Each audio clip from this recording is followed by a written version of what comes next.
You know, Facebook. My half brother found us on Facebook, like when it first started 11 years ago, when like the public could use it. It's the only reason I ever created an account so he could see who I was before we talked on the phone. I got a question for you. If you had to guess, how many times do you think you've told that story on this podcast? Just fucking. Well, you gotta admit it is kind of.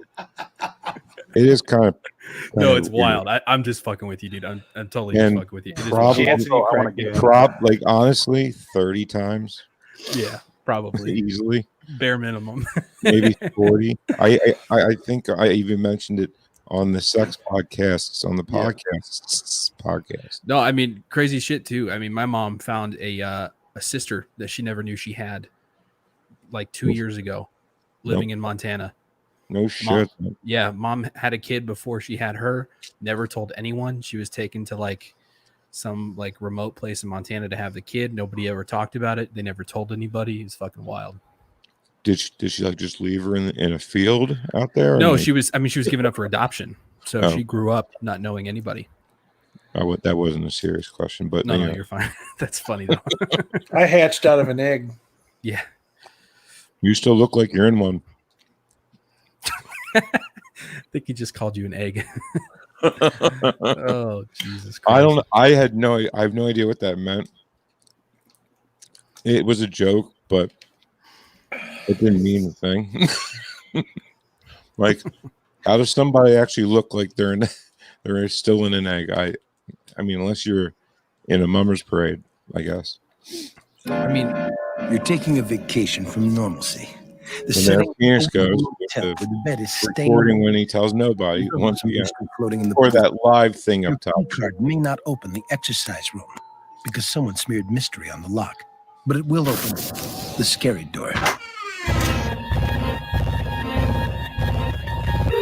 Bordering in Wonderland, the Twilight Zone review. Submit it for your Emmy consideration. How can you be so sure them aliens ain't already among us? Because you are one! Love that episode. Hello, citizens. Welcome to LIW Twilight Zone review, episode 192 from Agnes with Love. I'm Phoenix West. I'm Jansen Carlin. He's Frank Links. I'm Jansen Carlin. This guy down here is Adam Wilcox. Asleep was the answer. Adam. I don't want to talk over anybody. Adam Slut Computer? Yes, Adam Slut Computer at Raiders OTLF. Phoenix, literal sex machine West. 8 millimeter. Still just Jansen Carlin. It's Jansen Carlin. Only, I'd say. Jansen Carlin. At least I don't look like the fucking Bopsy. My matching fucking jerseys. Right? What was that? Oh yeah, I know, right? These two. Tweedledee and Tweedledum with their matching. Mine jerseys. has the number 88 on the sleeve. All right. So number 99 You're just reeling. You're just really leaning into that Schwarzenegger thing, aren't you? You see, Adam's jersey was $200+ and Phoenix's was like 110 because there's nobody's name on it. 130. See what I mean? I mean, what's your point? That's just big brain moves, dude. I'm a big PK fan. I don't give a shit. I pay for what I want. Yeah, I've got a name on my shirt. That's all. You know. Yeah, I used to say that too, but then Patrick Kane was like the most amazing hockey player I ever saw, so I changed my mind about that. Yeah, the only jersey I have has my name on it, so I'm one of those weirdos too. Oh, Twilight Zone. Yeah, Twilight Zone. What about that? Do you have the intro, Frank? Did you get your iPad plugged in? Oh, there you go. James Norwood, master programmer, in charge of Mark 502-741, commonly known as Agnes, the world's most advanced electronic computer. Machines are made by men for man's benefit and progress. But when man ceases to control the products of his ingenuity and imagination, he not only risks losing the benefit, but he takes a long and unpredictable step into the Twilight Zone.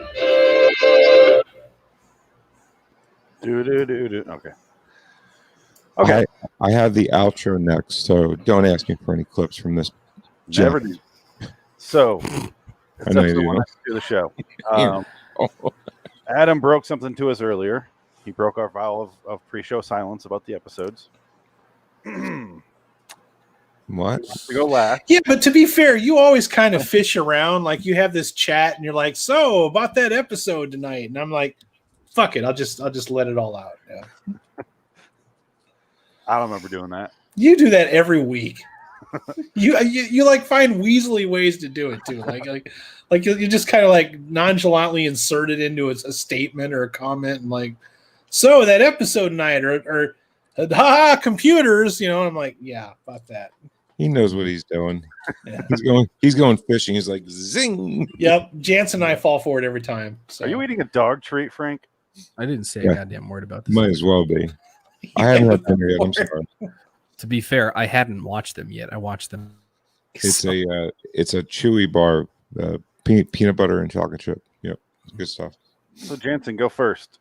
Oh fuck! From dude, Agnes what? with love. Why you gotta do me like Thoughts? that? My thoughts are I didn't hate it. I didn't love it. I thought it was good. That's it. Just kidding. So it was kitschy and weird. You saw the ending before it was 2 minutes in, which was fine. So full on expected that for me personally, at least. I thought it was a fun, quirky take on this story, right? I think this is a story we've seen before, right? Man builds machine takes over man, basically. Or, fucks with man, at least. That's what this episode kind of did. And to see from the perspective of this era was cool. I don't think I've ever actually watched anything this era talk about machines like this. I'm sure it's happened in other episodes that I haven't seen probably. But overall, I enjoyed it. I thought the acting was a little bit more goofy than most of the episodes I've watched. I think there was definitely more of a slapstick comedy feel to it than previous episodes. Again, my viewing is limited as far as the previous stuff, but yeah, Frank's doing the what the fuck is that thing called? Anyways, Slide whistle. Slide whistle. Yeah, that's kind of how it felt. I mean, especially with the effects of the computer and whatnot. Obviously, we know during this time the computers are not exactly small, so that kind of all added up for me. I like that. I was enjoyable to the knobs and whistles and bells and everything that went into it. Fun fact too, the guy that changed the cards so quickly, he was the first one that Wheel of Fortune hired. Crazy. That's awesome. But yeah, I'd say it's not true at all. I made it up. Oh well, fuck you. Then. All right. Yeah, you gotta watch out for those Frankenisms. Hope you die in a fiery plane crash. Okay. Me too. I don't All know that aside, everything so forth, I would say the episode. I thought it was fun. I thought it was silly, and it didn't seem like a full on Twilight episode to me. Like it didn't have that dark feeling that I feel like I get with a lot of these episodes. It was a little bit more light and just kind of silly. But that being said, I thought it was good. I enjoyed it. You're freezing a lot, Jansen. Do you want to? I'm freezing a lot. Yeah. Do I want to what? I mean, I heard him freeze like twice, but I got the gist. Yeah, I got the gist, but he's freezing a lot. Do you want to leave the room and come right back? I guess. Jesus, here we go. Maybe it's Now that he's gone, it's Adam and I. Jesus Christ. time to. Hey, how about them Flyers, huh? 3-1 on our way. I kind of feel the same about the way Jansen did. It's a comedy episode. The music is fucking ridiculous. Doesn't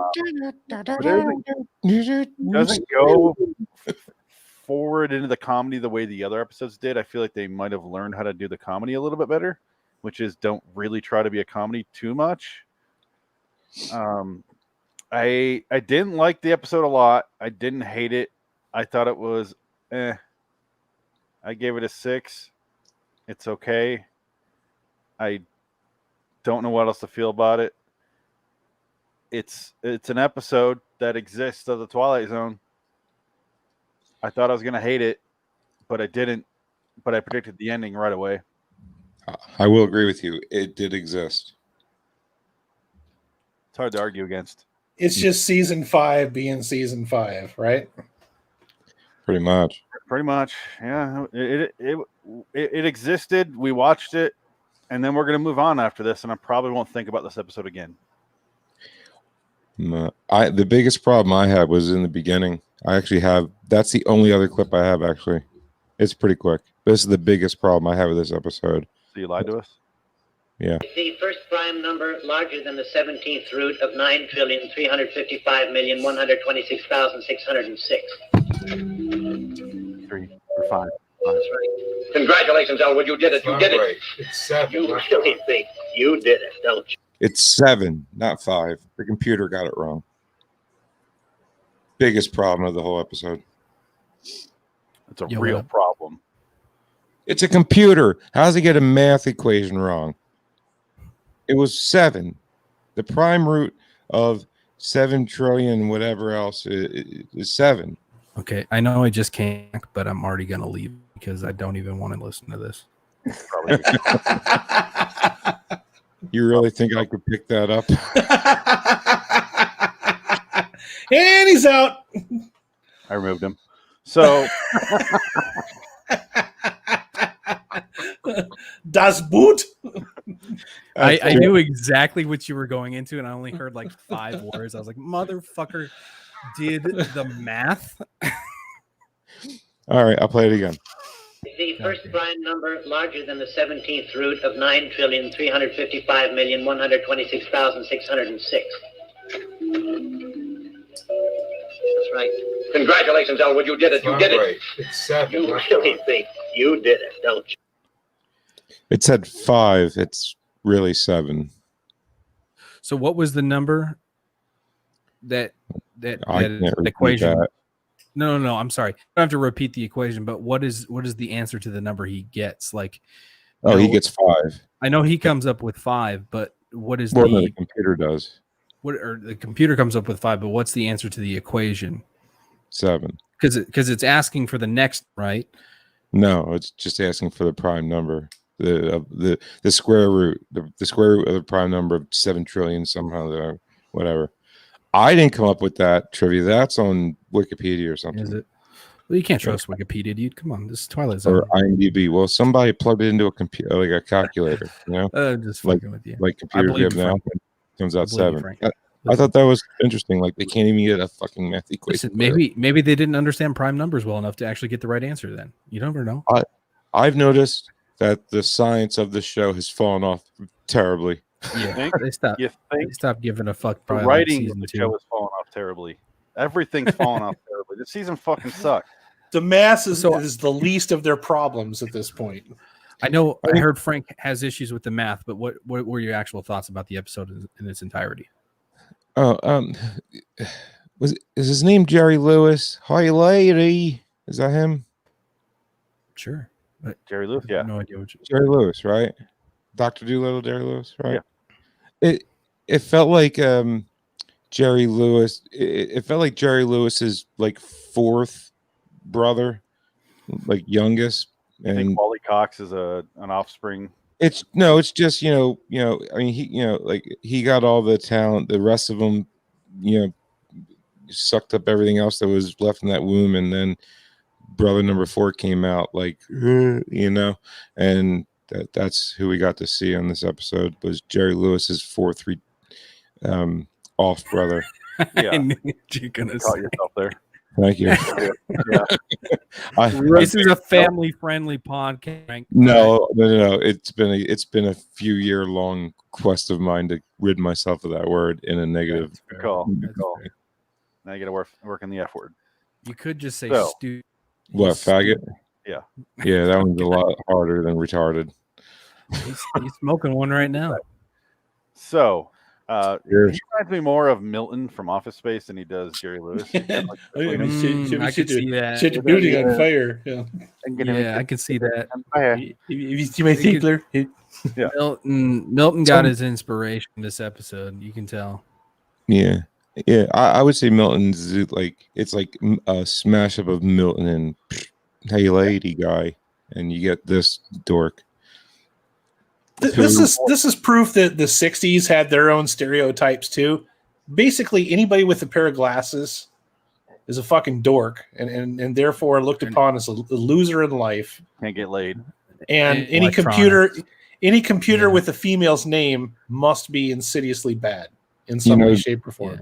That stereotype only changed like 6 years ago. What are you talking about? Right, I still fucking hate Alexa, and I think she's the worst. Who? It hasn't changed. It's still around. What's that? Alexa. Oh, I have 7 of them. Yeah. I was going to say, if you said that name for I have like 5 of them in my house, but I hate it. Yeah. I don't have any. When I go down to my guitar shop, I'm like, computer, plug one on, and it goes bling. I'm like, that's so cool. That's one thing I got to give credit to 2001. At least the AI was a dude, you know, like the AI that went nuts was a dude, and it wasn't the typical, I can't do that, Dave. I love you. If it was a woman, I think the ending would have been a lot more happier. Fuck. You would have been pulling those plugs out and putting them back in. Oh. I remember that stereotype. I really don't remember the Still ending pulling of on 2001. The beginning was way too long for me to begin with. I was like, is this thing ever going to dock? Still pulling on that stereotype. The robot with Will Smith. What was the name of that one? iRobot. Yep. Yeah. Frozen on my end. It was all right. You know. Again? The whole time you've been freezing, but now it was like frozen for a while there. Yeah, it's so It looks like you're honestly, in a cave like in Afghanistan, like a no. I have no issues hearing you guys or anything. Yeah. Of like the Jansen, where's your None of that, Jansen. It's just StreamYard, Jansen. Don't feel bad. Well, no, where's your cam mic setting at? Is that 480, 720? the camera? Yeah, the settings there, the advanced it's settings. 1080. Oh, good for you. I think you meant in StreamYard. If you go to the StreamYard, you can lower the resolution and it'll come through a little clearer, is what he was getting at. Yeah, maybe since you're in 1080, if you bring it down a little bit, then the frame rate will even itself out. It's just that you got the internet that just fucking couldn't, is what's going on. Are you honestly talking? Jansen, nothing. I think. Beep boop beep. This is what I hear, Jansen. And your video's like beginning of the chat. It's like Max Headroom with a beard. It is a little bit. Max Headroom's cool. Fuck yeah, he is. Jansen's gonna reset. Rap God, baby. Hell yeah. Adam. Eminem's greatest song. Rap God. Adam. Yes. You're the only one not to go. All right. Well, I did not like this episode as much as anybody else in here. I wanted to. I really tried to like this episode. And I sincerely mean that with all my heart. Because it had a good start.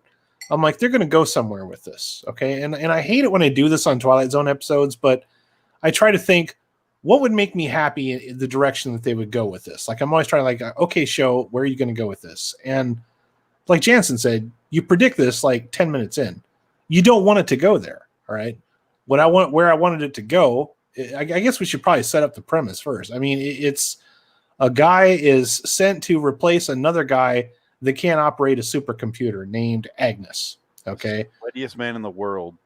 Yeah. A very simple name. He goes in a room, and this is 1960, whatever the fuck year this was, 65, I believe. So 65 computers where they spit out toilet paper and have like little blackboards as, in place of CRT monitors. So that's cool. Fine. Whatever. I can get past all that. The guy's buried in CRT tape. Hasn't slept in days, and he's fallen to pieces. And our nerd of the show, who I've already forgotten his name already at this point, because that's Wally how Cox. I don't know his character's name. Okay, I don't remember the character's name, but it's our nerd in Elwood. Our nerd in question. We'll just call him Milton. Yeah, we'll call him Milton. Okay, Elwood. Yeah, Elwood's fine. So Elwood goes in. Of course, he has to have a stereotypical geeky nerd fucking name too, right? So he had the Blues Brothers thing on his fingers. He has the computer under control in about a couple of hours, and he gets promoted to the guy that talks to the computer. That is literally his job, is to stand there with a clipboard and ask Agnes pertinent questions and solve equations. So he also has the hots for a secretary or somebody or sub-level programmer that works in a nearby department. She has glasses too, because of course she does. All right, because glasses can only go out with other people that have glasses in 1965 TV. So May God intended.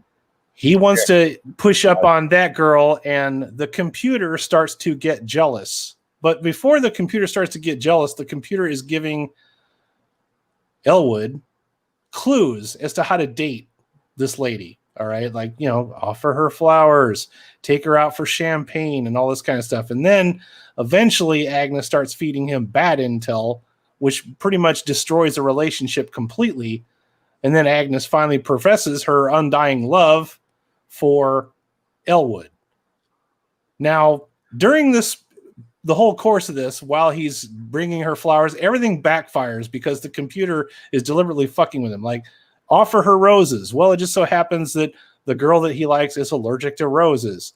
Offer her candy. Well, she just started a fucking diet because of course she did, So your setup, when you say I'm going to set up the episode, you mean go through every single. Well, I'm trying to arrive at a point. So you guys want to know why I don't like this. I'm going to tell you why I don't like this. Every time one of these things backfires, he hands the candy or the flowers or whatever to a really attractive looking blonde lady walking down the hallway, hands it to her, and she just continues to keep walking.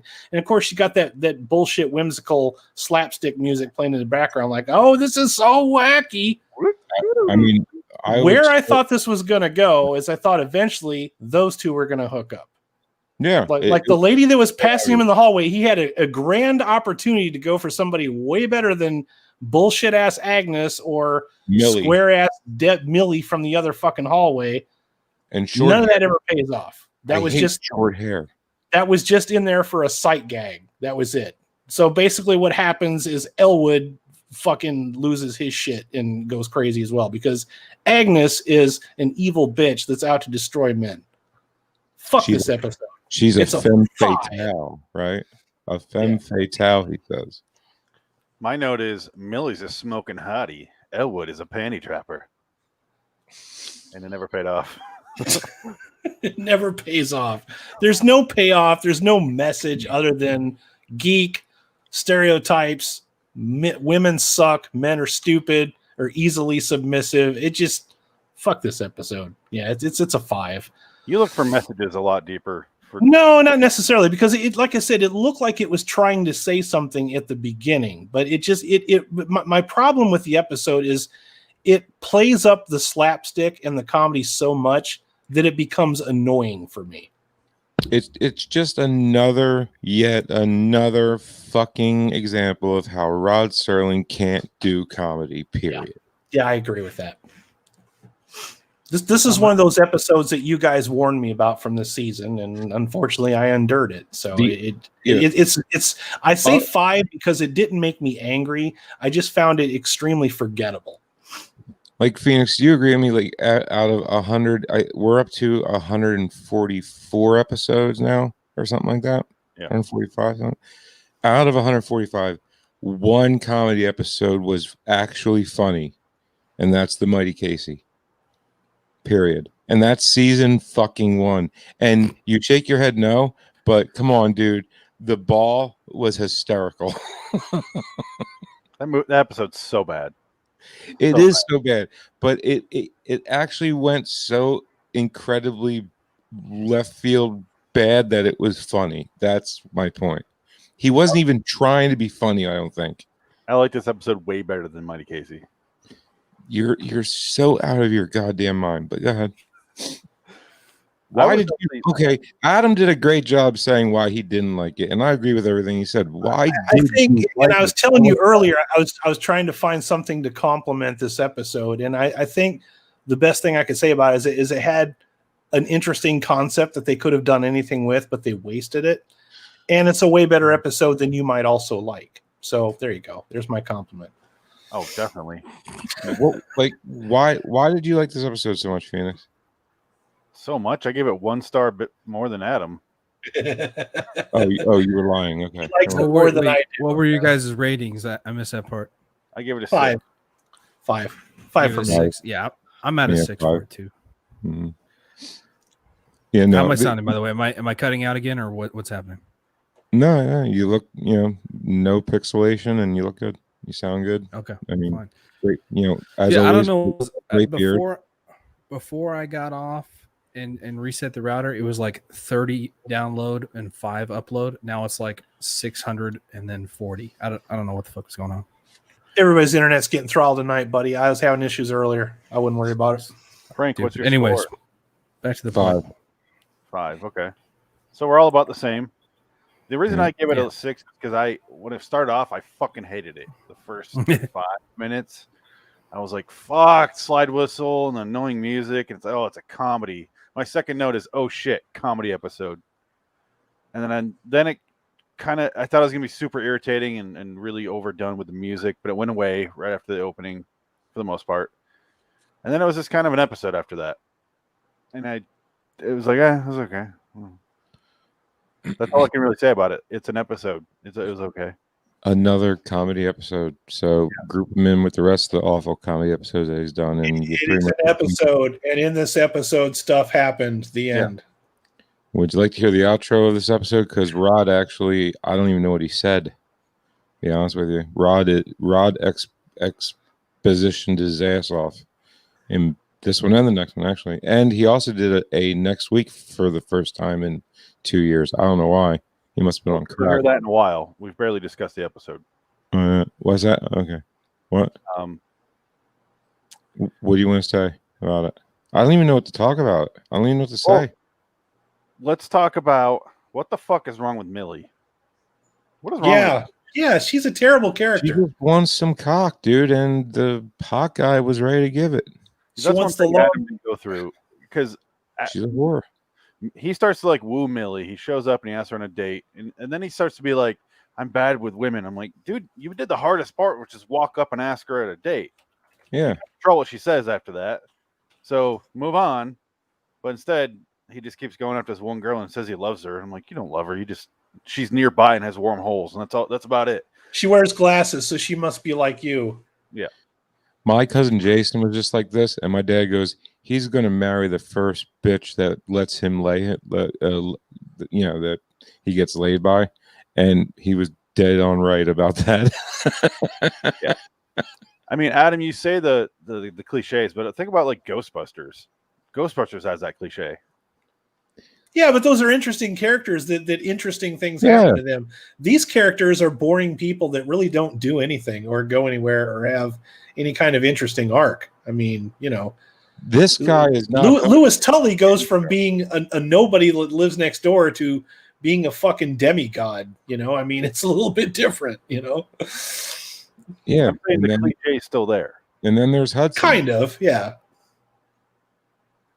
That was a way better. I mean, way better, a lot more interesting. I think all the people in this episode they were so two-dimensional for me that they became annoying to me. They annoyed me. So bizarre. This was like half a space episode too, and it did nothing for me. Yeah. Like it just didn't seem to have any kind of payoff for me other than, okay, so the bitch is bad, men are shallow fucks, and women just want the dick. Okay, gotcha. It's an episode, yeah. I got none of that. Okay, well, that's what I got out of it. This is like a try thing again. Could be. I don't know. You know what? I was watching Ocean's 12 the other day. I haven't seen it since it came out. And Topher Grace shows up playing Topher Grace. Oh yeah. Fucking Topher Grace. I actually like 12. Yeah. You know what we should do, man? We should have a Topher Grace marathon. Oh, I'm all about I it. got something going on that day, Jansen. Just so That you know. day. I won't be able to make. I won't be able to make it that day. I'm gonna be sick that day or dead. One of the two. Gonna be outside Topher Grace's mansion. It's fucking Lee But Harvey here's the Oswald thing, out in the fucking grass. I couldn't stand. What was the other asshole in that show? The tall fuck. Yeah. Ashton Kutcher. You don't like Him. Ashton Kutcher? Yeah. Couldn't stand him. However, I thought he was great in Butterfly Effect. So Butterfly Effect's a good one. Yeah. I can remove myself from the actor, and most of the time. Like I do like some Tom Cruise movies. Top Gun's great. Minority Report's great, but fuck him for War of the Worlds. I'm glad you like with, Minority Report. I'm that way with who is it? Charlize Theron or Theron? However the fuck you say it. Charlize Theron, sir, and Theron. Eon Flux. Holy Shut right up. Now. Wait, what? Sorry. What's that? Nothing. Not you guys. Oh, okay. I muted a tab and then it still played audio. Oh, no, nice. but going about Charlize Theron because You don't like her? I love her. No, I love her. She's nice to look at, but I just don't appreciate her acting. I think she's a good actress. Have you ever seen the movie? You ever seen the movie Monster? Mm-mm. Yeah. Not a fun movie to watch, but my favorite actors are the ones that transform into another person. My favorite conversations is you guys started like, you ever seen this? It's fucking hot garbage, but this one actor in it was pretty good. Because I watch a lot of hot garbage, I admit it. What he means by that is it's rough. Like it's gritty as fuck. It's not it's not a feel good comedy. Okay. Oh, so it's like Seven, where you're like you hate to watch it, but you love to watch it. Correct. Yeah. She plays like the first convicted serial killer, and she looks like she was fucking rode hard and put away wet. And it's hard to make her look unattractive, but they managed to pull it off in that. And to watch her, like you forget it's Charlize Theron like really quick. Loved her in Eon Flux. That's my. I loved her in Mad Max Fury Road, but that's just me. I'm a big fan of her in her acting. So Devil's Advocate. I know. I missed a perfect. I forgot she's in that. Damn, yeah. I Great ass. I feel that way about Natalie Portman. You know what? Pretty, dude, she was so hot. Dude, she was so hot in The Professional, man. Yeah, but. Wait, what? No. She was 12 in The Professional. She's a fucking. God damn it, Frank. I wanted to see what kind of reaction I get out of that. I was holding it back as far as I could. I'm like, God damn, she was like 12 in that. I know. Jesus Christ. Yeah, she was really bangable in the Phantom. Gary Oldman. It's one of my favorite Gary Oldman characters. I haven't got time for this Mickey Mouse bullshit. For me. He was so out of his mind. I like Natalie Portman a lot. Like V for Vendetta is one of my all-time. Yeah, that's a good that's one. Great movie. That was a great one. That's a movie I liked the first time I watched it, and the second time I watched it, I absolutely hated it. I watch it every year. Phoenix, I can. Totally it's one of those. Honestly, for me, it's one of those where I watch it and I see something different every fucking time. Hugo Weaving has a lot of dialogue in that movie. Yeah. Holy fuck. He doesn't take a breath through the entire thing. No, and he fucking plays that part so perfect. He's so good. And you never get to see his face. He's just constantly going. Yeah. It's not about the face. It's about I know. I get it. I totally understand the movie and I like it. I like the comic. I like the movie. But yeah, that is a dialogue heavy movie, man. Wow. Yeah, for sure. So it was like Clockwork Orange. Clockwork Orange was like, I love that movie. When I fucking love a Clockwork Orange. I do. Yeah, but like I'd say like the fourth time I saw it, I went, I really just don't like this movie much anymore. I don't think. I don't know why. I'm gonna be honest, I've never seen it, and you guys can hate all you want. Sorry. That's okay. I feel the exact same way. Do I need to subject myself? What's that, Phoenix? So I feel the same way where I loved it. I watched it like 5-6 times. I was like, I love this movie. And I watched it one day and I was like, I don't like this movie. See, I think it's because you get older and you realize that the things that maybe entertained you aren't so entertaining anymore because they're really horrible things going on in that movie set to music.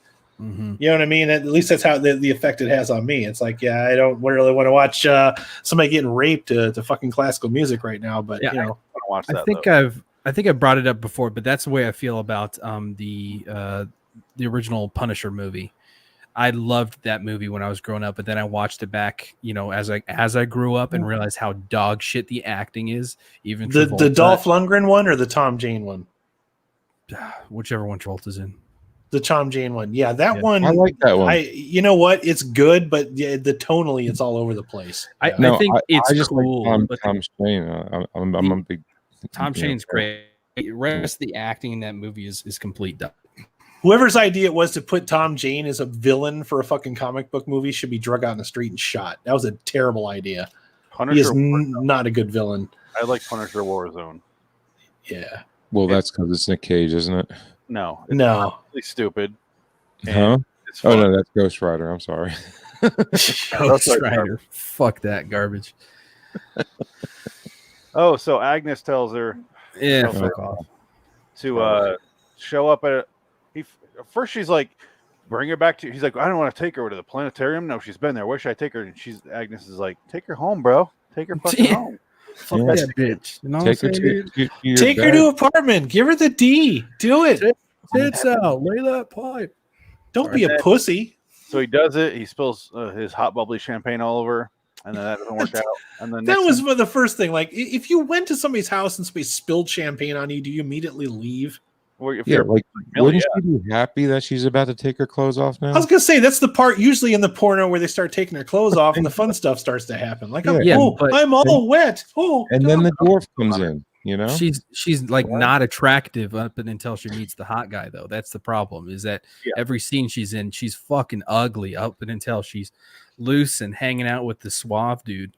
Yeah, because Agnes is like, bring around a less domineering man or something like that, and then she suggests the guy on the second floor. So they go over to his house, and Wally Cox's character plays it off like, "Oh, he told us to swing by for a drink before we head out."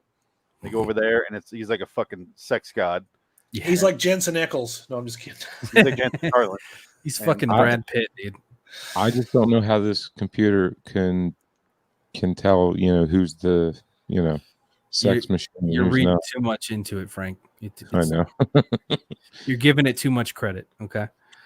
No, I know I'm not. I wasn't even. I mean, yeah. No, I know what you mean. The moral of the story is that Agnes is an evil punk ass biatch. That's all there is to it. I mean, for shizzle on this prove there's more to it than that. Back to that scene though. I mean, basically, what's his name gets a phone call. He's like, I gotta go. They need me back at the Agnes. She's yeah, she's all fucked up, and I'm the only one who can save her, basically. And he's like, nah, it's cool, man. We'll hang out. And then he gets like the what is the word? What does he say? He like meets him at the door. He's like, hey, you guys aren't like a thing or anything. Yeah. He's like, well, no, not really. He's like, all right, thanks. I appreciate your permission that you gave me to fuck your girl. Get up in there, all three holes, bowling ball style. Just ruin this girl tonight. By chance, does she like cylindrical meat? I'm just asking for a friend. Is she open to other, in your name? Don't worry. Yikes, dude. Anyways, so they bone. No big deal. They start dancing. Wally Cox goes back to work and talks to Agnes, who's not working. And then it feels like weeks later because there's no time frame we know. And then he goes back and she's still there. I'm like, is that bitch move in? They just there's just blow all over the table. Everybody's dancing around. 3 girls are dead on the floor on the side. Like it's waving around a gun. Yeah, it's a whole thing. It's straight up scene out of Fear and Loathing at this point. There's like 15 Persians playing Russian roulette in the corner. It's like, what the fuck happened? Mao. Yeah. But he's like, hey man, I need you to help me. And he's like, nah, dude, I'm still here fucking your bitch. And then he slams the door in his face. Hard, yeah. No, I will see you in the morning. I will help you, buddy. Monday. Yeah. It's Friday. I know. I'm busy. I'm gonna be busy for the next 48 hours. Railing your bitch for the next 2 days. I'll give you a hand. Yikes. But you understand this probe is consumed by Venus now. Like, I'll call you when I pull out of her. Probably Monday or so, What even happens after that? He just goes nuts after that, right? He just starts losing his mind. He's going to get pickled cock inside her over the weekend. Yeah, he goes back to That's a whole other meaning of giving her the pickle. Yeah. And our main character's so dumb. Elwood's so stupid that she's already hinted like pretty fucking hardcore she wants to fuck him. Well, not only that, but like the 5 times before that. The 5 times before that where he asks her out and she's just like kind of lightly brushes him off and he doesn't take the fucking hint. I know that was my other aggravation with this. It's like he could have given her the D at any point. She was giving him all the signals, and he's just too fucking stupid to pick up on any of the signals. Let me read about Einstein to you. And she's turning the lights off and she's got her glasses off. It's like, come on, dude. You know, I'm like, this is like first grade shit here. Listen, that bitch, she could have been straddling his face with nothing on but a birthday suit, and he still wouldn't have fucking figured it out, okay? Yeah. No, he'd be talking to her vagina. He'd be complaining that he can't breathe. Yeah. Is your name Agnes? Agnes. I can't see Agnes. I'm trapped in a cave. Agnes, which hole do I put it in? I don't know. She's there. There's two. And fuck this episode. But she's on the Agnes I know has 3,700 holes, so I don't know what to do.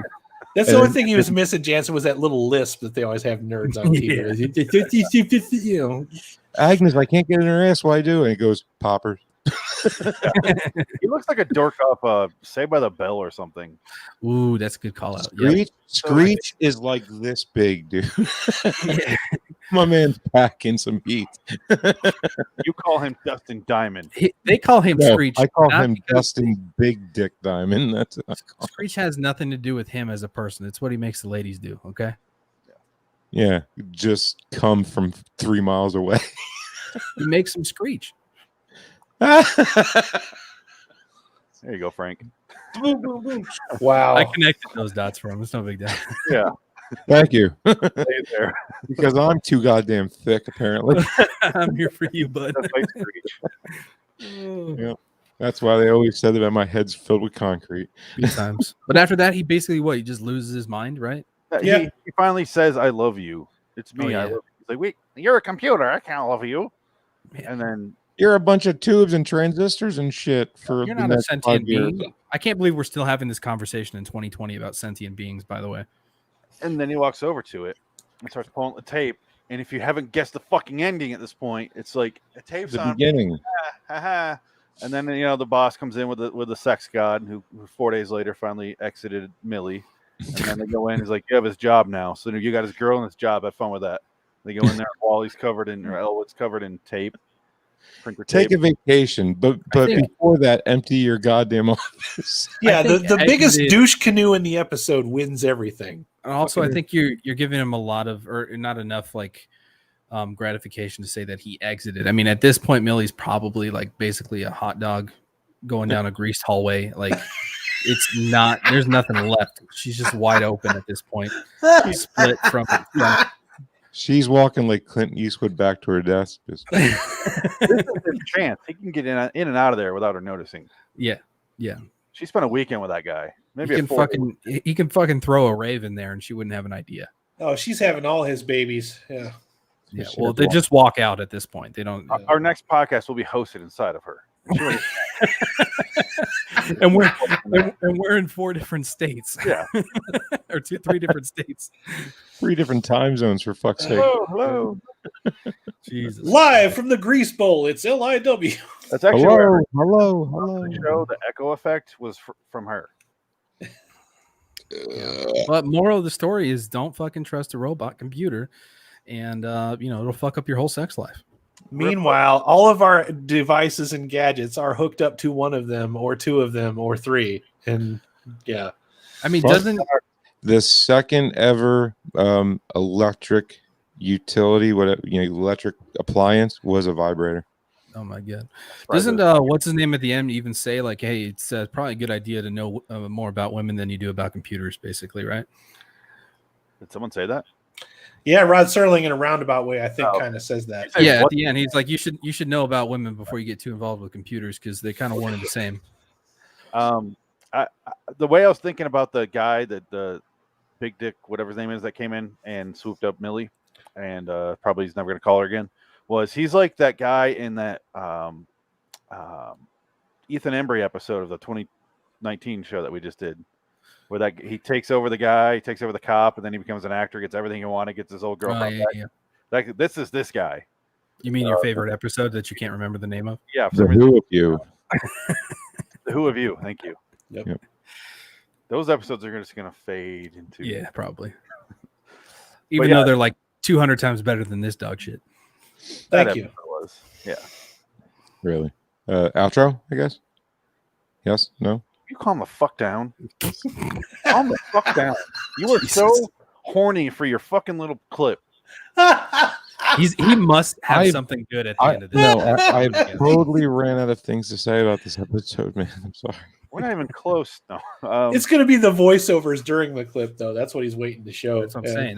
He's Yeah. really. No, good I at- didn't. that's say You're the it. last probably thing he's gonna right. say. You're I probably didn't say right. anything. I swear. I didn't. First, we have to Oh, catch cool. up with, Oh God, who the with our fuck cares? filthy Twilight Zone. Sorry, what? I found a filthy Twilight Zone clip for this. Oh no, Nice. not Nice. another one of these. Jesus. These are Come great. on. Will you shut up? Oh, I mean, this one could actually be filthy though, like easily. The beeps are a It's little already loud. filthy. Yeah. All right, let's get this out of here and let's go. The Everyone outtake. silent. Come on. Say.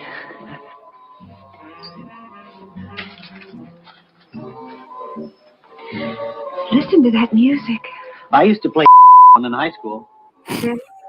Father played the. Confess you feel something strange. Yes, I do. Do you know why? Yes, I have a sore. I can't even. Go all over Millie. I've always been shy with women. Now she's angry with me, she'll never me again. What kind of flowers?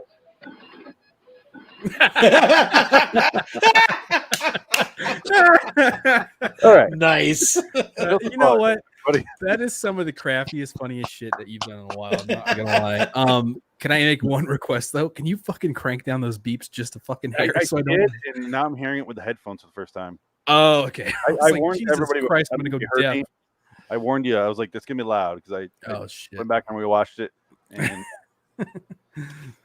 I am Oops. aware. Whatever. It's all That good. was- It was still funny as fuck.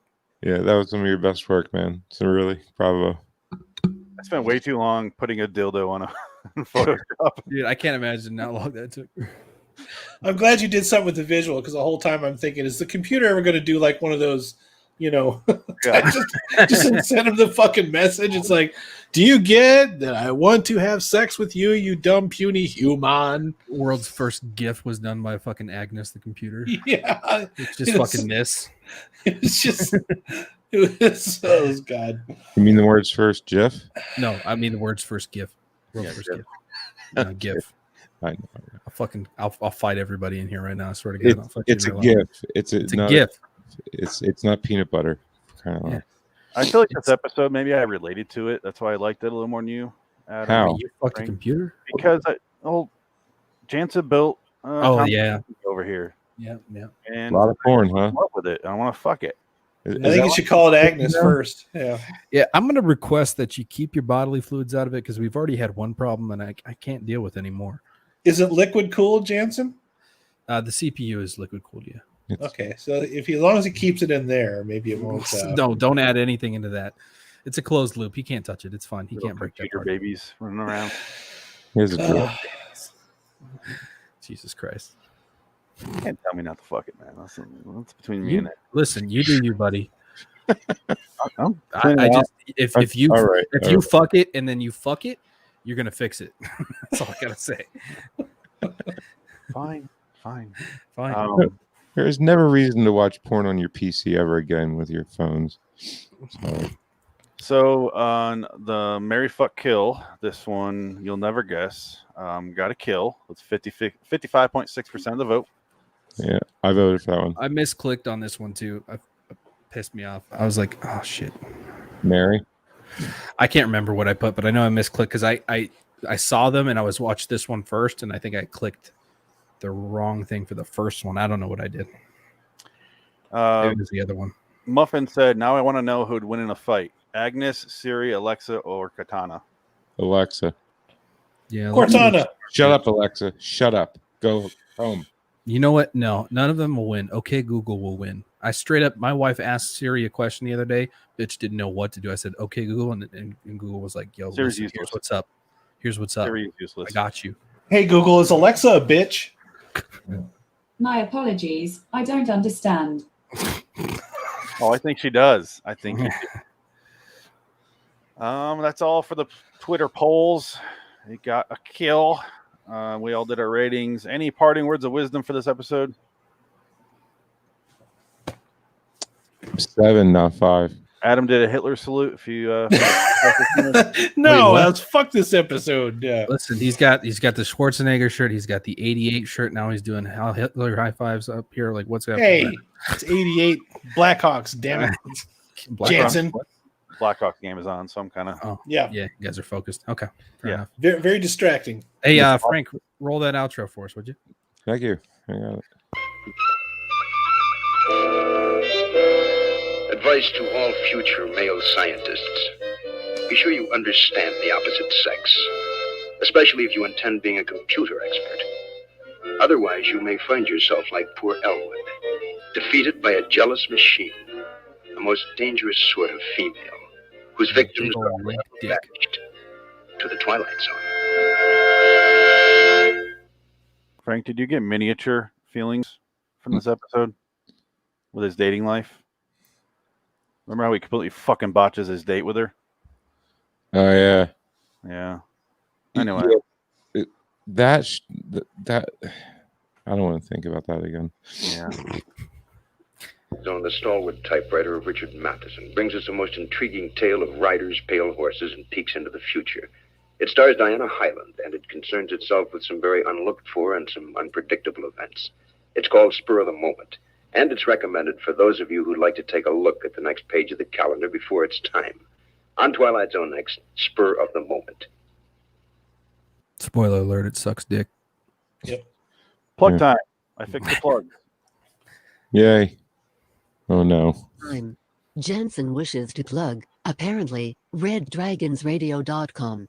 Adam wishes to plug, raidersofTheLostFlix.com, and on YouTube for movie reviews and pop culture discussions. Frank wishes to get plugged in Hampton. And for hours and hours. Oh, and also in the Sports Car Podcast, Way Off Topic Radio Podcast.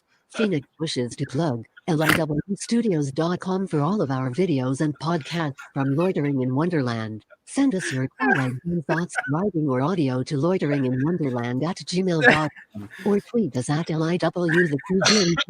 We will read and or play them on the podcast next time. Until next time, and in the meantime, I am Phoenix West, joined by Frank Links, Adam Wilcox, and Jansen Carlin. So long, citizens. Shut off the fucking podcast now. Hampton. When you said you fixed, I'm like, cool, he fixed it. I went, no, he fixed it. Phoenix fixed it. He Phoenixed it. I forgot who I'm dealing with here. Yeah, it's gonna be a fix, but it's gonna be my way. It's gonna be it's gonna be a used Band-Aid that you pulled out of the trash and you're like, this will do. Duct tape and popsicle sticks. Did anybody listen to the podcast that we did that I shared in the chat there? There was literally no way I was going to retype this into the program and have it say it again in robot voice. This is the only option. But no, I didn't listen to it. I listened to it like 4 times, dude. It's so funny. You have a problem. Yeah. You have too much time on your hands. No, dude, it was funny. You have more free time than all of us. No, I work a lot with earbuds in my ear. Yeah, I miss those days. Break time. Break time. I don't have a picture or video, so it's just gonna be this. That's fine. I'm gonna get some water. I'll be right back. Whiskey. Get whiskey. I'm not getting whiskey. Why not? Because here's the thing. I drink with you guys and then I feel like shit the next day. So I'm just why? Because I'm fucking old, okay? I'm drinking whiskey on the weekend. Listen, you've got a weird liver. I don't drink as much as you, okay? Okay. Hampton.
spilled my beverage.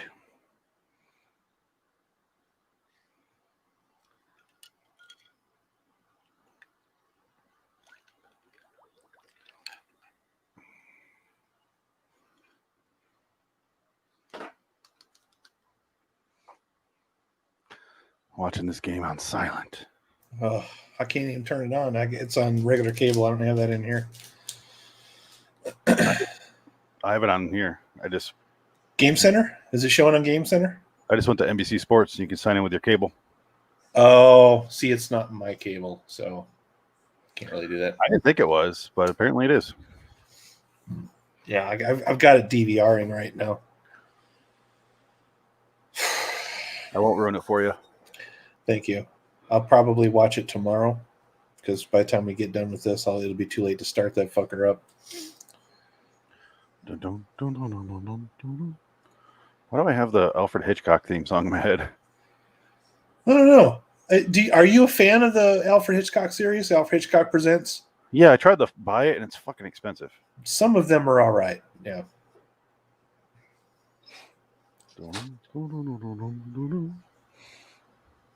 I like all those old variety shows, Thriller and Alfred Hitchcock Presents. There's a couple of them. Yeah, a couple of them are pretty decent. A couple Alfred Hitchcock Presents. He did one in the 50s, one in the 80s, or 60s, or something weird. He did it twice. Yeah. Wow. Where's Jansen? What's up? Where's Jansen? Jansen Yalen. Oh, there he is.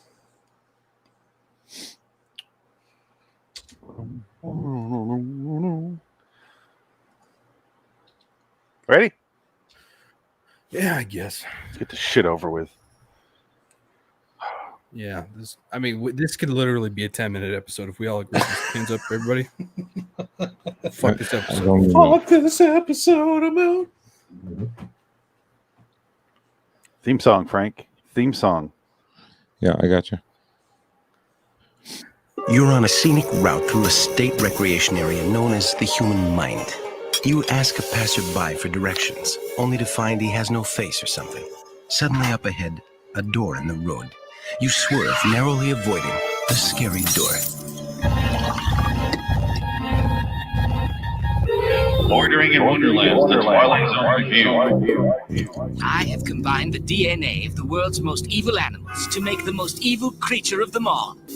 It turns out it's man.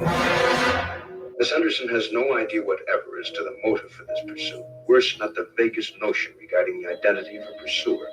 Soon enough, she will be given the solution to this twofold mystery, but in a manner far beyond her present capacity to understand. A manner enigmatically bizarre in terms of time and space, which is to say, an answer from the Twilight Zone. Hello, citizens. Welcome to LIW, the Twilight Zone review, episode 193, Spur of the Moment. 521, I believe. I'm Phoenix West. Bright Links. Animal Cox. Yeah, citizens. Bye. Bye. This is the face of terror. Anne-Marie Mitchell, 43 years of age. Her desolate existence once more afflicted by the hope of altering her past mistake. A hope which is unfortunately doomed to disappointment. For warnings from the future to the past must be taken in the past. Today may change tomorrow, but once today is gone, tomorrow can only look back in sorrow that the warning was ignored.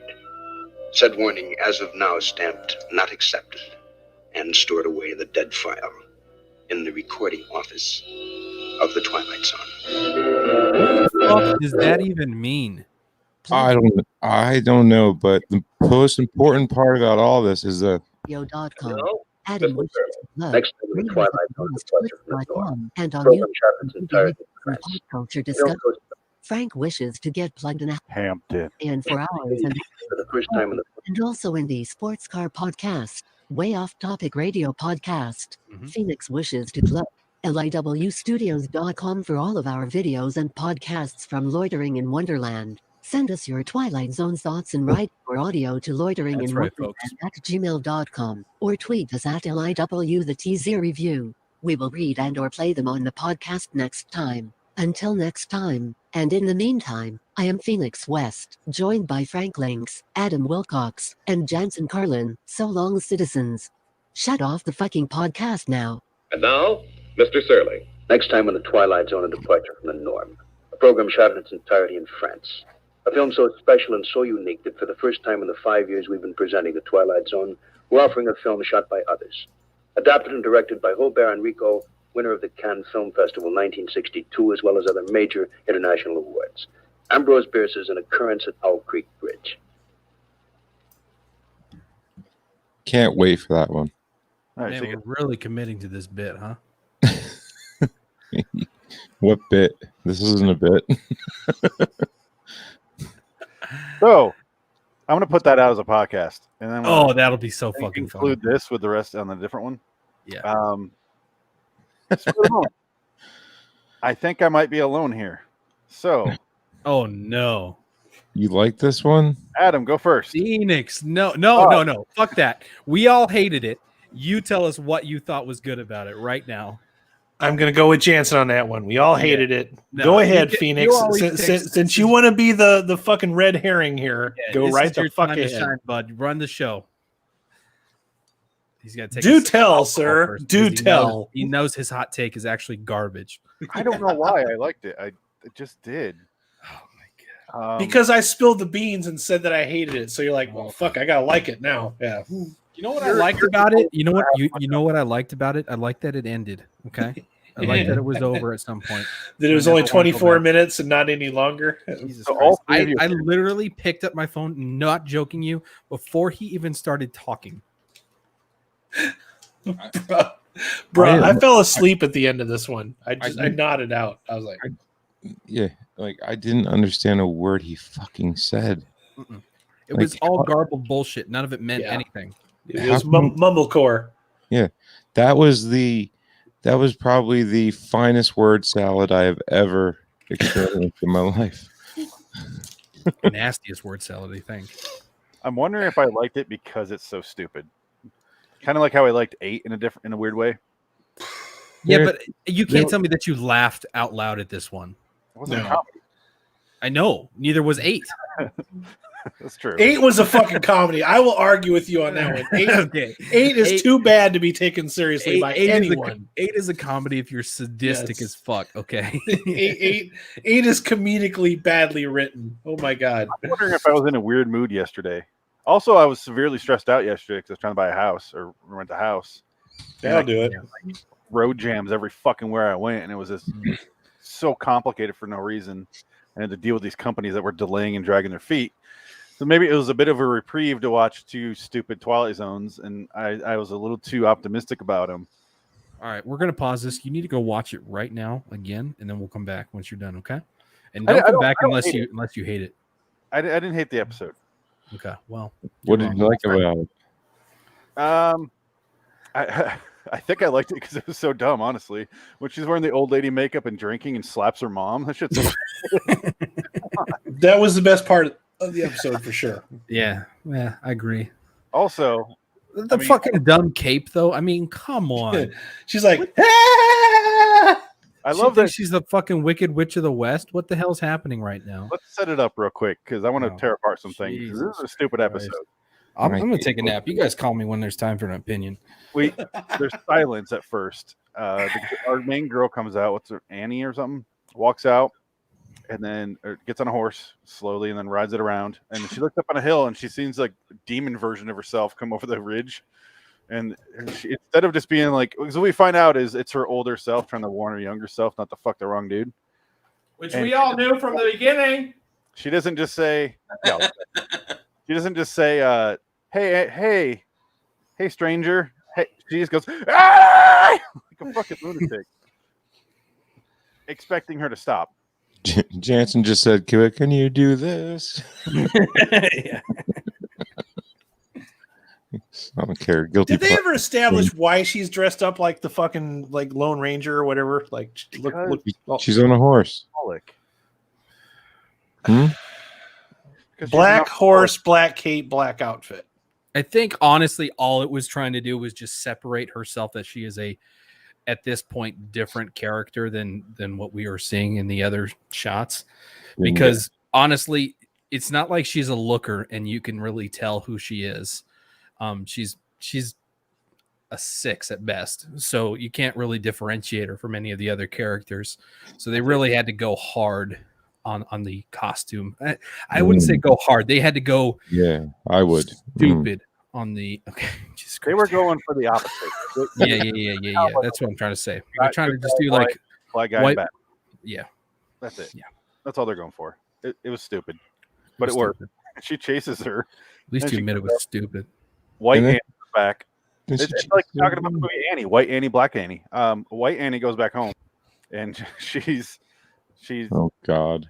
Her mom and dad are there. Her dad seems like an overbearing asshole. Her mom is just a mom, and then she has like the snootiest fucking fiance in the world. Yeah, because they're rich. Yeah, you get it. They have money. He's a gentleman suitor to the plantation owner's daughter. Yeah, he's like, what is he? Say his job. Stockbroker. Yeah, I think he's like a lawyer or some bullshit. He's a lawyer. Yeah, something like that. But and then out of nowhere, this is where I started to love it because I'm like, this is so dumb. Her abusive ex walks into the room and proceeds to manhandle the shit out of her and slap around her family. Like, I will fucking talk to her, and you will let me talk to her. Grabbing her by the arm and shaking her like, Dave, that was kind of funny. That's where it derailed me, Phoenix, right there. When he walks in, grabs her, and nobody in the room fucking does anything. Like, if I was the suitor, I'd be like, get your fucking hands off her right the fuck now. Like, well, at least where I come from, yeah, a college pussy. And that's why I had so many problems with it at the beginning too, because right at the beginning we're going 17 different directions. Yeah, she's out riding a horse, she's getting chased, she's coming back, her boyfriend's there, they're going engaged, she's hysterical. Now the other boyfriend shows up. Now we're gonna have a fucking dream sequence, and we're gonna go back in time or forward in time, whatever the fuck we're doing. Like, everything's all over the fucking place. I'm like, they're trying to cram too much bullshit into an episode that should have never happened. Because they wasted so much time showing all those horse racing going on at the beginning. They're saying to cram it all into 5 that's where minutes. the entire budget went. Those horses cost 10 G's the outside that would be my compliment to the episode. The outside photography for 1965, pretty good in this one. Gotta say that much.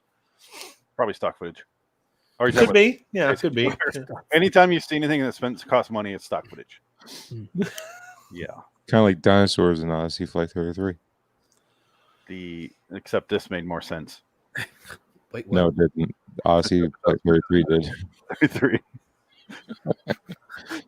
I understood that. They went back in time. There's dinosaurs. Phoenix? Hello? Got it. Phoenix?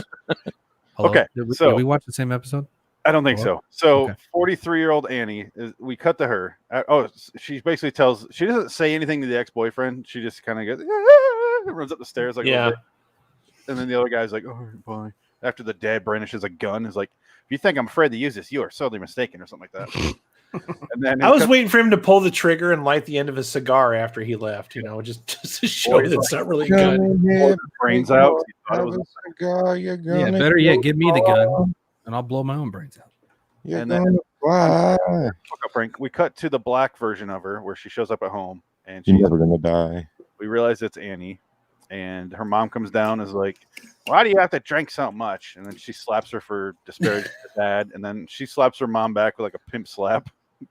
You're gonna make their feel proud. They're gonna love you. Shut the fuck up, Frank. So, and she goes, here's where I break down the character of Annie sucking really fucking hard. I know.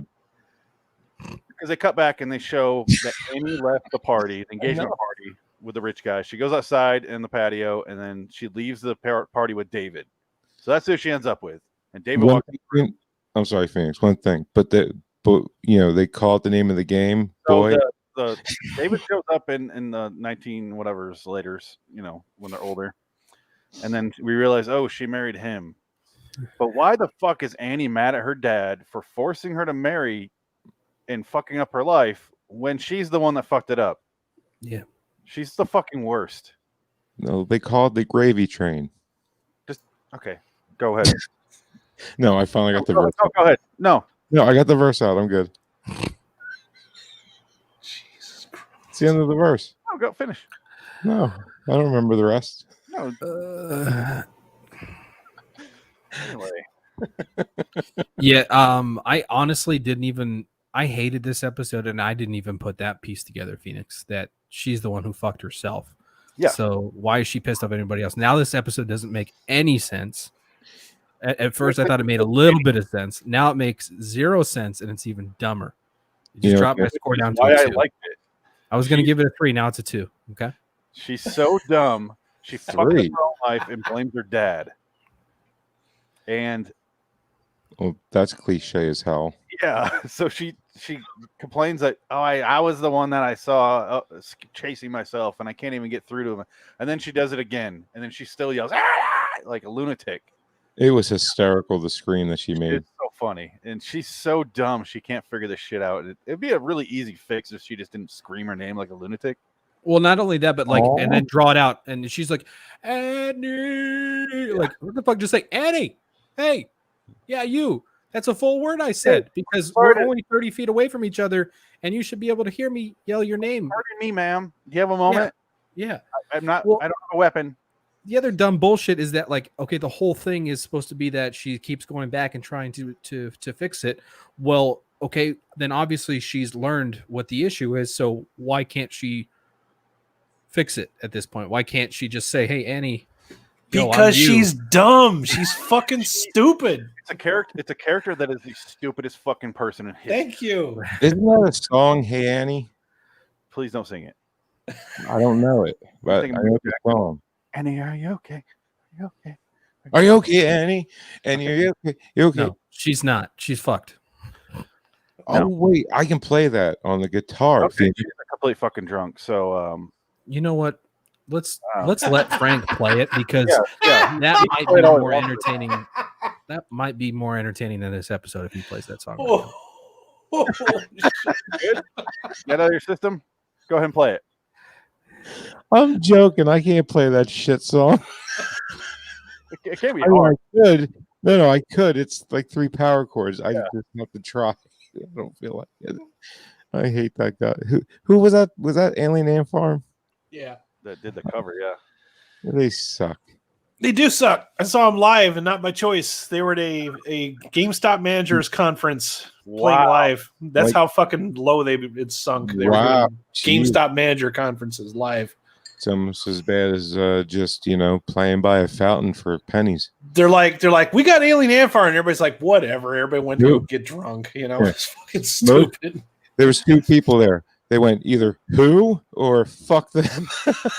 Yeah, the LP manager and the president that fucking paid for their being there. Those are the 2 people watching. Yeah. There's one guy in the crowd, the uniform that's like, yeah, I love that band. And then they call it the band, and then he walks up and takes off the shirt and grabs a microphone. It's like you did a cover of Michael Jackson. Did you not think it would go fucking to number 1? I mean, it's a recipe for Frank. That was their only hit. That's my point. Yeah, that was their only hit.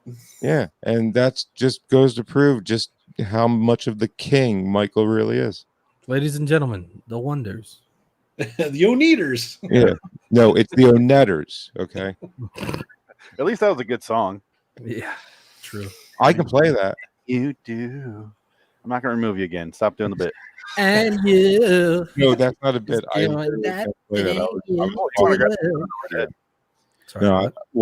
only play the bass line because my mom was dating a bass player when this that movie. Who's in this guy's name? Hold on. Oh, if I can remember it was so nobody cares. So he's still talking. He's gonna leave. He's still talking. He's still talking. I'm gonna let him finish the story. So it's over. He named himself Gaetano.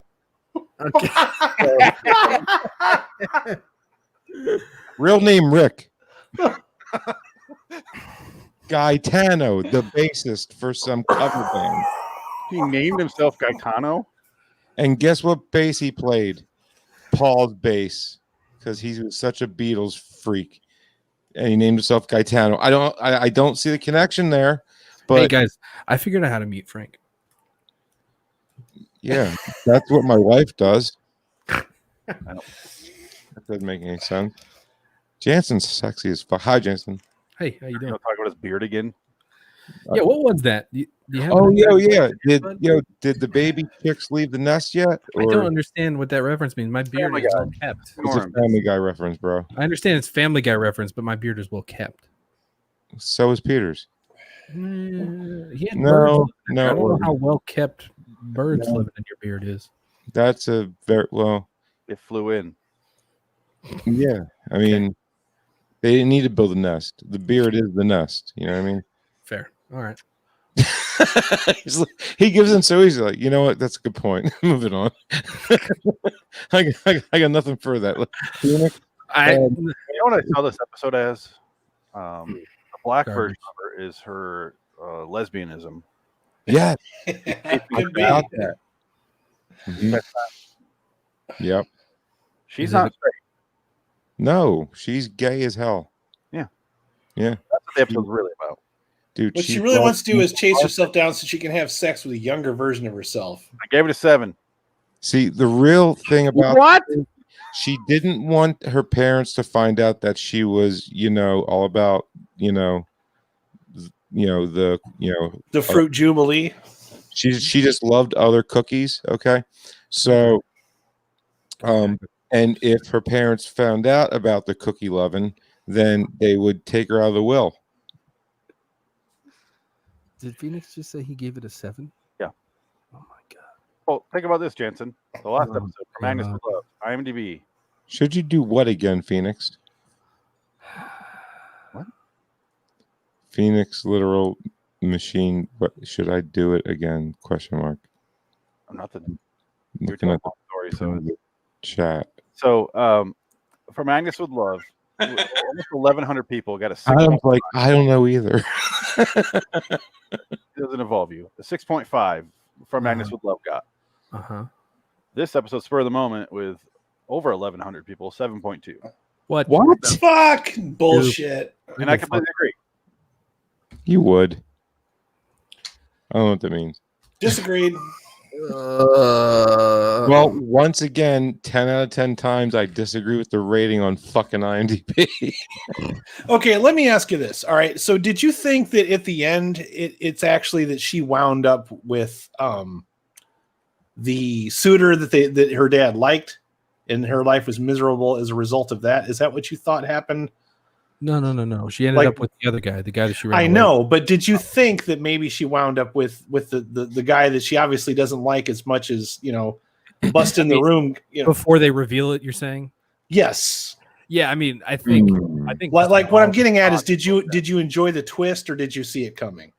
I thought the twist was mediocre at best. I'm trying to figure out how he pulled a 7.2 out of this bullshit, because I can't, my mind can't comprehend it right now. The only thing I can think of is that he's trolling the rest of us. That's the only thing I can come To be honest, Adam, you're the only one that has actually defined the twist to me.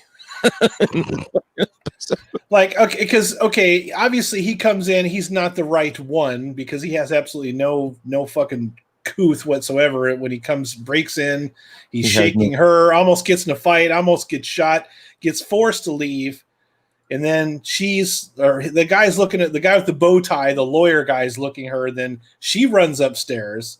Then, like we say, flash forward to the scenes where she's all in black, and it's like 20 years later, and what they slowly you assume that that's the person that she married. But actually, she left that guy and went after the guy that got thrown out, and she was miserable as a result of that. They're clearly setting up that she married the lawyer guy, and then David walks in. I wasn't surprised. It wasn't that clever, yeah. That's what they showed us on screen. Really, she was really down with the CUDA. So it's true. What I liked about the episode, I agree with you. Adam. People have to. That she fucked up her own life, and now she's stuck in this shitty situation forever, and there's no escape for her. And she keeps trying to warn herself and keeps fucking even that up. And I see it as like a weird. Frank and I used to always talk about this. The Twilight Zone tortures people that deserve it. This is a classic case of that. She deserves it for being a selfish bitch. Mm-hmm. She blames everyone else, and it's entirely her own fault. Mm-hmm. and she's being tortured for it, and she's torturing herself for it. She's ruined her own life, and she has no one to blame but herself, but she's blaming everyone else. And maybe if she showed a little bit of responsibility for that, she would be smart enough to go, hey, younger self, slow down. Stop screaming like a banshee, and maybe we can have a conversation. Yeah. Something like that. But that's why I like it.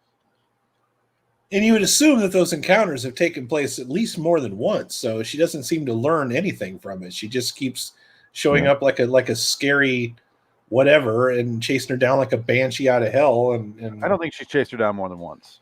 Oh, okay. I think it's. I know What, you think that okay, time out. So I'm trying to explain. Well, I'm sorry. Go ahead. We see it twice. I get that. I don't think it's the. I think it's the same time over and over.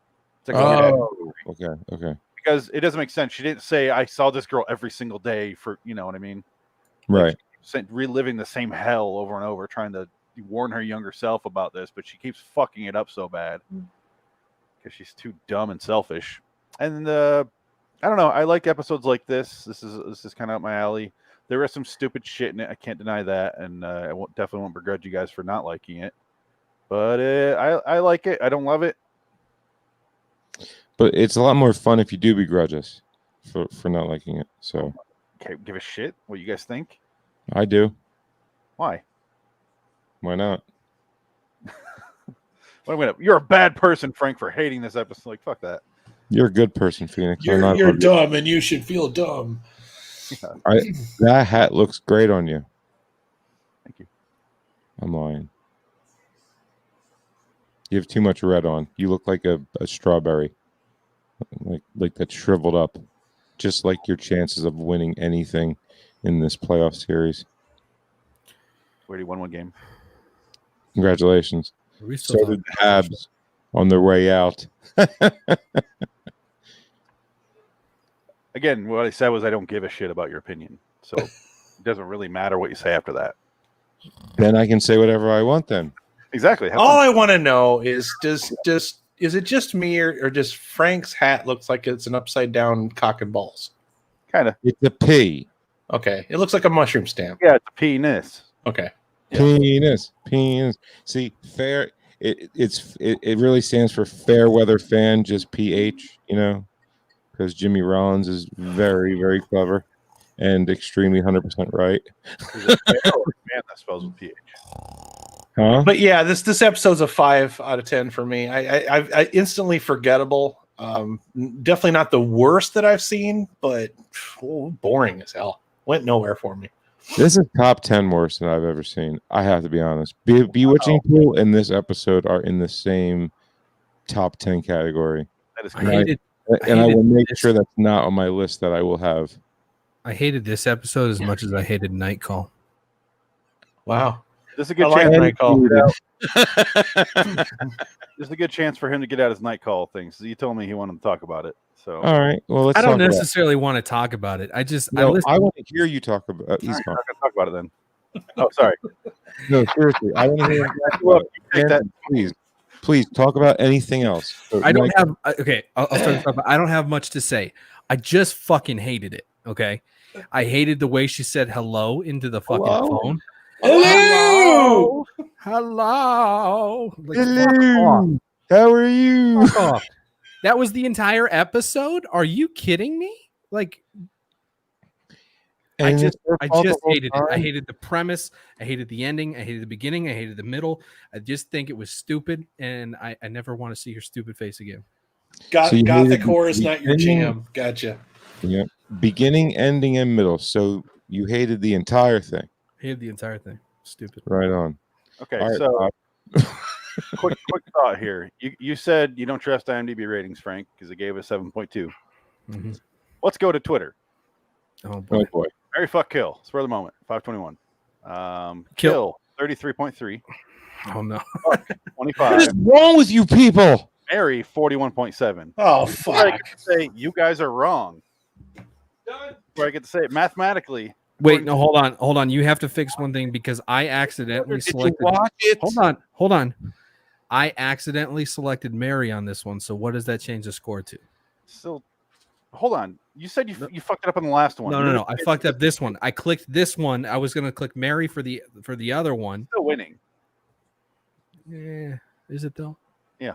Either a whole lot of people just like you fucked it up, or they maybe Jansen has Parkinson's. Like, no, he does. You should make fun of him. He's on meds. Yeah, look at this. It doesn't stop. Yeah, Michael J. Fox over there. Yeah. But just with a great beard. Yeah, and not nearly as good guitar skills. Well, he doesn't have them either anymore. He doesn't, not anymore. And didn't really back then, but he still got better skills than dude. He could play Johnny Be Good and sing at the same. Well, okay, he couldn't sing at the same time. He could lip sync at the same time. Yeah. That's still talent. But he could play that. Dude, Johnny Be Good's not an easy song to play. Like that bar chord that he stretches, that's 5 frets, dude. That's hard. That is a flexible pinky. I got that flexible pinky, bro. I don't. I got that flexible pinky, and then I got this finger. This is why I suck at guitar. Oh. So, Melina's guide. Should I leave him out of here? You motherfucker. I swear to God. Total accident, guys. Sorry. Yeah. By the way, Phoenix, I know how you want to fuck the new one. Does it look better without that tortoiseshell cover, or do you think I should put it back on? Tortoiseshell cover. You talking about the pick guard? Was there a pick guard on it? Yeah, it was a tortoiseshell pick guard. I like it the way it is. I think that blue is so good. You can't cover that up.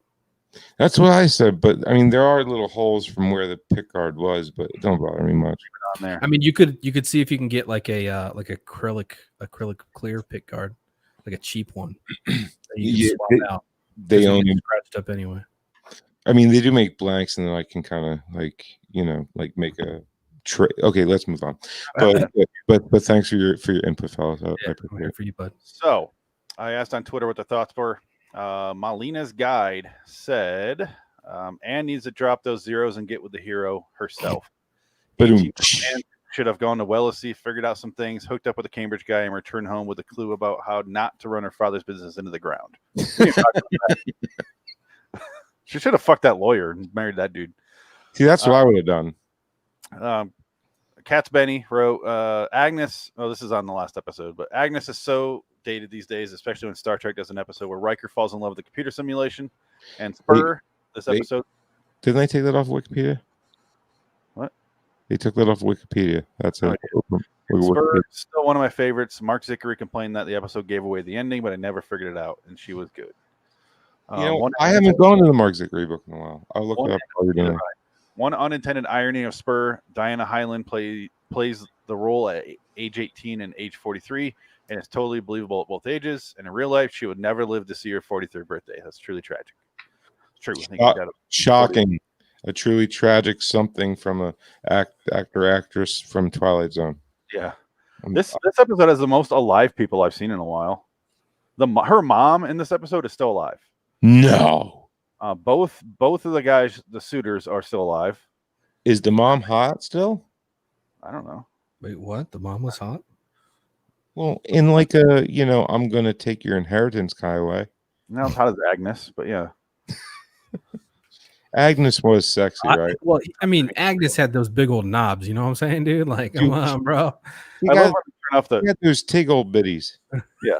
I love in computer in movies where they have to touch a computer, like in B movies, where they're just like, random knob, switch, and it does things, and they're like, oh, hit different ones and does the same thing. Dude was straight up crawling on top of shit, trying to reach other switches and stuff. It's fucking ridiculous. Somehow they haven't, perfected the technology of the keyboard, but talking into the fucker works. That shit still doesn't work, and it's 2020. No, I know. You know how many times I've crashed because I try to dictate texts. It doesn't work out well. No. Never works. I wrote down that she's a grown baby. This girl. Yeah. Right upstairs. She stopped at 14. Her brain stopped at age 14. I just learned in this episode, so we're in this part now, you can squeeze and abuse a girl into loving you. It just reaffirms what I thought. Jezebel. Jezebel sucks. No, it doesn't. Absolutely. You fucking agreed when we did it. I know. Back-to-back episodes of some of the worst moral lessons you could possibly come up with. You can squeeze somebody into a relationship, and you can All female computers are there to drive you insane. Honestly, Adam, you're right, man. This is literally the 1-2 punch of suck that we've ever done. Thank you. This is bad. It's bad. It's bad, and you should feel bad. No. It's You going should to feel get bad. You should hate yourself for making it. You think this is bad? Just you wait. You haven't seen bad yet. Well, the next episode, I think they realized people hated the episode, so they're like, let's buy a French film and throw it in as an episode. Oh, And it's no. great. No, great. no. It's amazing. It's amazing. Really. Seriously.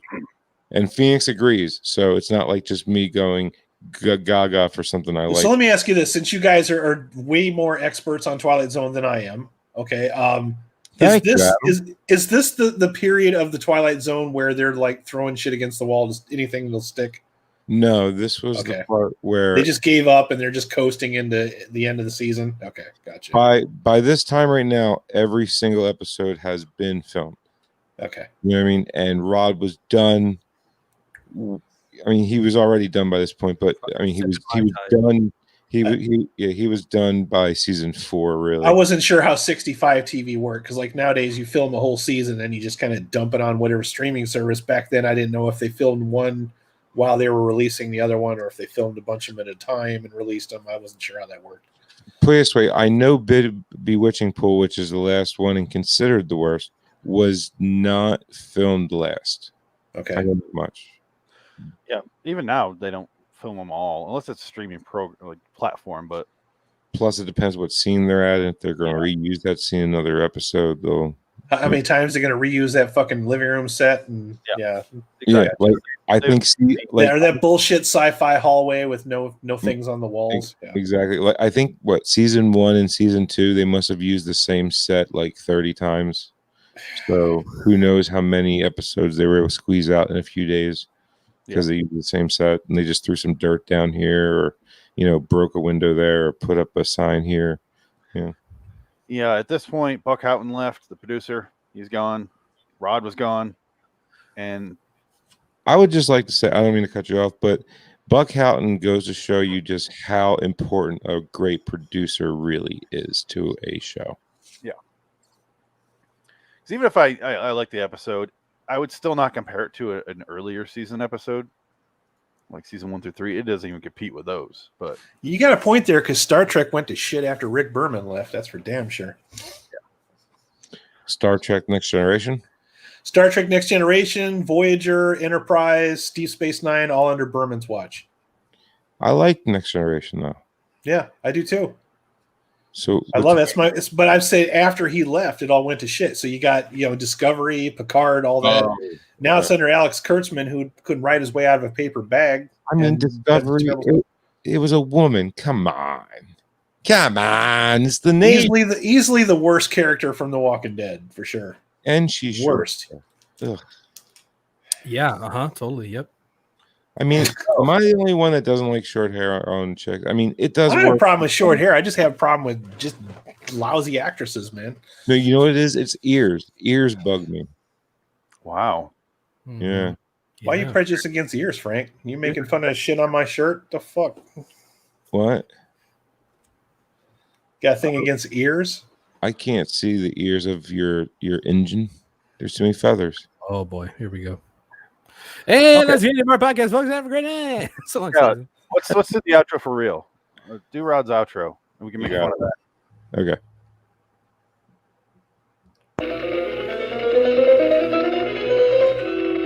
This is the face of terror. Anne-Marie Mitchell, 43 years of age. Her desolate existence once more afflicted by the hope of altering her past mistake. A hope which is unfortunately doomed to disappointment. For warnings from the future to the past must be taken in the past.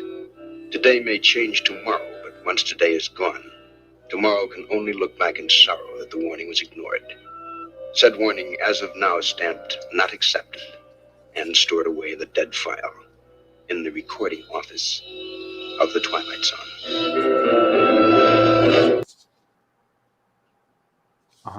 What? And now, Mr. Surly. Next time on the Twilight Zone, a departure from the norm. A program shot in its entirety in France. A film so special and so unique that for the first time in the 5 years we've been presenting the Twilight Zone, we're offering a film shot by others. Adapted and directed by Robert Enrico, winner of the Cannes Film Festival 1962, as well as other major international awards. Ambrose Bierce's An Occurrence at Owl Creek Bridge. That's next week. So, 3 episodes. And it's fancy because it's French. So Zikri has about a page, just one page, where he obviously does Rod's intro and outro and does a synopsis, but he does have a paragraph of his own opinion. Would you like to hear it? Sure. Okay. Richard Matheson's final 4 Twilight Zone scripts run the gamut from mildly disturbing to outright horrific.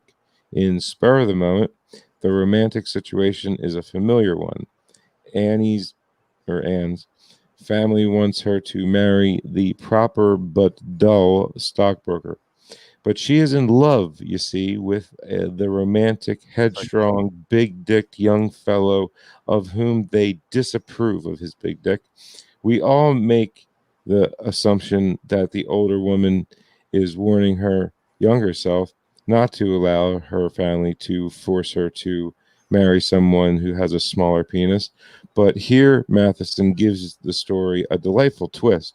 Annie runs away with her true big dick love, who runs out to be the thoroughbred? No. Oh, really? Thoroughgoing. THOROUGHGOING.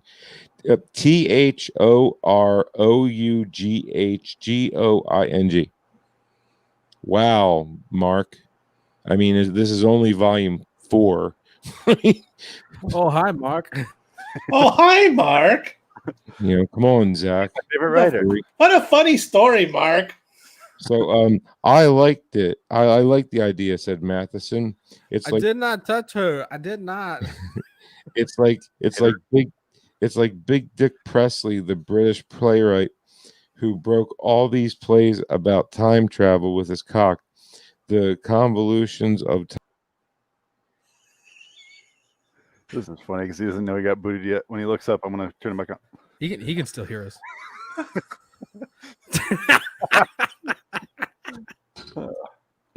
Last paragraph. Let me get through it, please. Oh, Jesus. I didn't just read all that for nothing, Phoenix. No, you got booted for 3 seconds. Okay. So I didn't like the way it was done. I didn't. I can't. I did not. Okay. I did not hit her. I did not. Okay. This is Zikri's final personal opinion. In the lead, Diana Hyland is convincing, both as a native, both as a naive, impetuous 18-year-old, as a cynical, wretched woman of 43. That made sense. Not so capable is young Roger Davis, though, who obviously found it far beyond his ability to act. I didn't like the way it was done, particularly, especially Galling, Galling, okay, huh? Moving on. Right. Okay, so Galling, especially Galling, I didn't like. Who likes Galling anyway?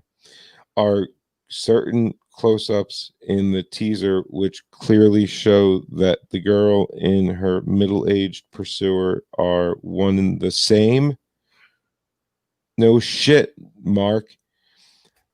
Yeah, I show that the girl in her middle-aged oh yeah, I said that. You could see it was the same girl, and you weren't supposed to know that until the end? And I'm by myself. This is awesome. I hate Phoenix. I hate all of you. And Adam, I put you on the main screen. please don't do that. It screws me up. You didn't even know. Not until I was done reading. Exactly. Don't worry about it. Did he really say you're not supposed to know till the end? Because that's not what happens. Huh? You read he was confused why we're not supposed to know that it's That older. was Matheson.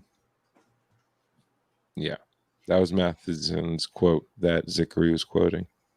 Oh, okay. Zickery didn't understand why Matheson was so mad that in the beginning you could clearly see that it was the same actress, just a bit older and blacker. Red Dragons Radio. .com. No, and then, he's and right. then, yeah, and then at the ending scene, which is identical, right? That's when the reveal is, oh shit, it's her older. So would have cut off half the script then. Yeah, this is why writers don't direct much. So there you go. All right, time Ooh, for content. Let's watch. And it. again, that is from the Twilight Zone Companion, 2nd edition by Mark Scott Zickery. Time for filthy spur of the moment. I suggest every Twilight Zone fan have one. This ought to be good. Probably better than the episode. It's okay. Hit the button, nothing happened. I think Janssen should go out and get Watching Valspar paint dry is better than this episode. All our lives, hold on. all our lives. Would you throw it away for him? Hold on. Why the fuck did it go behind that? All right, sorry. Love you, Ann. Do you know how long I've loved you? All our lives, Ann. All our lives. Would you throw it away for him? He doesn't even know you, Ann. We belong together, Ann. We belong together. You know that. Don't let your father you into this. Don't make this your engagement. Captain. You broke ours. Please, Ann. Please me. You know, when we were kids, we knew it. You belong with me, Ann. You Please don't. All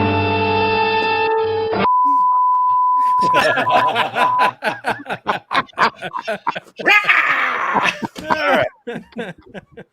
Kept that one short. Oh, Zibanshi. That is about the length that episode should have been. Yeah.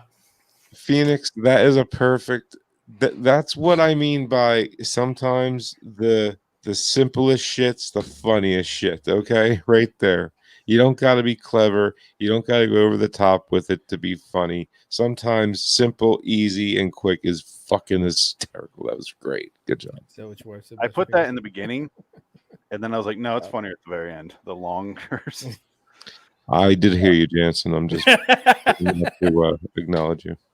Okay, thanks. All right. I thought it was pretty funny, but I mean, it was. I was just. It was a cheap shot. No, I laughed inside. So. It was so funny. My dick laughed. Go ahead, what? No, you're good. I didn't hear what he said, so. No, I didn't either, really. I'm just playing along with it. I heard my name and him laughing, so it must have been something. He said hysterical. something about the shortest thing. Oh, the funniest we thing. can figure out the rest. Okay. Yeah, you can figure out the rest. You're dead right.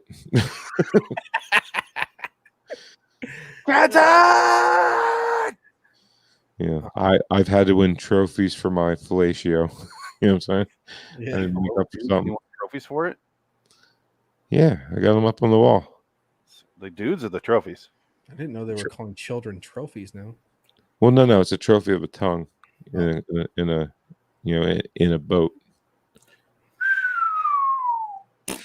Yikes!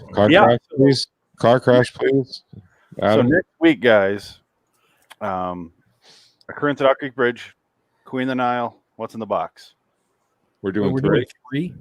Yeah, if you listened to me earlier, I said we're doing 3. Listen, dude, nobody listens to you. Okay. Can you please type it into the chat bot thingy? Because I suck. You mean that schedule I keep sharing? I have yet to see a have you been emailing it? No, it's in the fucking LIW chat on Facebook. It's on Twitter. Well, too. the thing is, when you guys start chatting with each other, like that bitch is like 1,000 posts. You do it too. Come on. I'm gonna do you. I'm not saying I'm not guilty in that. Frank, I'm gonna send you a personal message in Facebook of the schedule, just so you have it. It's also on the Twitter that you also have access to. You're right. It is. But Yeah. Thank you, by the way. I appreciate You're that. welcome. I got you, bro. Appreciate it, Janssen. All right, really. Let's get out of here because I don't want to talk about this episode anymore. Until next time, in the meantime, I'm Phoenix West. I gave it an 8. I'm Frank Links. I gave it a 5. 9. I gave it a 3. 10. 1. 11. Full of Oh shit. no, wait, I gave it a 2. Well, I mean, I gave it like a 5 on the Clydesdale scale. Plug time. Jensen wishes to plug, apparently, reddragonsradio.com.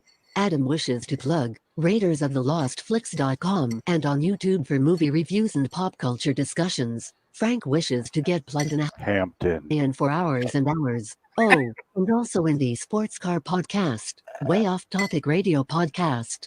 Phoenix wishes to plug LIWstudios.com for all of our videos and podcasts from Loitering in Wonderland. Send us your Twilight Zone thoughts in writing or audio to loiteringinwonderland@gmail.com or tweet us at LIW the TZ Review. We will read and or play them on the podcast next time. Until next time, and in the meantime, I am Phoenix West, joined by Frank Links, Adam, and Jansen Carlin. So long, citizens.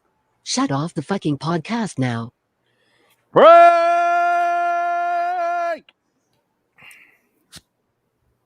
By the way, do you guys like the new crisp podcasting hat? Just got it the other day.